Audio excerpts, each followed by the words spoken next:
Sejumlah jenis sayur di Pasar Mardika, Kota Ambon masih mengalami kenaikan. Minggu 21 Juli 2024, di antaranya jenis sayur kangkung, sawi, kacang panjang, kelor, dan buncis. Hal ini lantaran cuaca buruk di Kota Ambon yang menyebabkan kurangnya panen hasil panen. Salah seorang pedagang sayur, Sarmin Mansur, saat ditemui tribunambon.com mengatakan harga sayur masih sama, namun ukuran ikatan sayur semakin diperkecil agar tetap terjangkau bagi pembeli. Semua sayur dijual dengan harga Rp5.000. Hanya sawi yang dijual Rp8.000. Dijelaskan, kenaikan harga sayur disebabkan oleh hujan yang memaksa para petani untuk membuat rumah penutup tanaman, guna mengurangi dampak terhadap pertumbuhan sayur.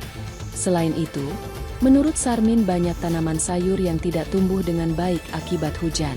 Untuk diketahui, sayur yang diperoleh Sarmin berasal dari petani desa Waiheru. Kita ambil di kebun 10.000. Nah, kita jual juga dibagi 1 bagi 3 per ikan 5.000. Dalam 1 ikan begini kita untung 5.000. Itu masih kotor, kalau ongkosnya juga ongkos mobil, ongkos tikol. Biasanya kalau kayak ambil dari pasar di Ika Pasar Pagi ini berapa sebelumnya Bapak?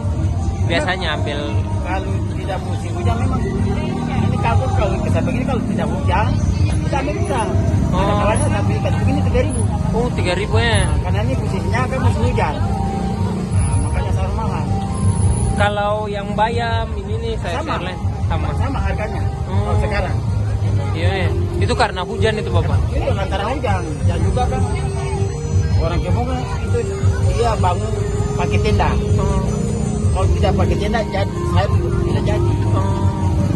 Makanya anggaran besar hanya mereka itu kasih naik harga.